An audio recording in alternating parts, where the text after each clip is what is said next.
Hello, this is Ibrahim, and we are still doing the learning Flutter videos. So in the last few videos, which were pretty long, we learned a few very important basics on Flutter.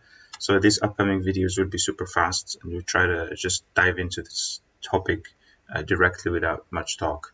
Anyway, so this video is about adding images to your Flutter app. Very simple thing, very simple process.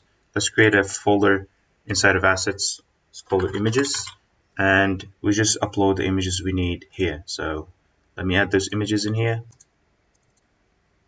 A few images I wanted to use in the app. I'll paste them inside of assets in a folder called images inside of the assets folder. Let me minimize. So these are the images. Now we just have to tell the Flutter app that we want to use this folder as an asset. Notice here, in order for you to add an asset, just uncomment these few lines, and then we just remove.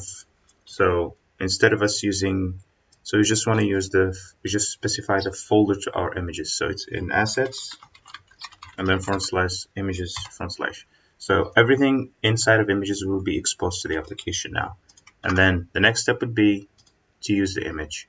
Now, instead of this text widget, we will use an image widget, like so. The image widget takes in an image as a child, and the image, if you hover over the image, you'll see that it takes in a widget of image provider, which is type of image. So the way we are going to use the image is using asset image, and then we specify the path, the asset name, which is the path to the image. So assets, images, and then we will be using onboarding slide1.png, which is the one of the images we've uploaded. We save, and there we go.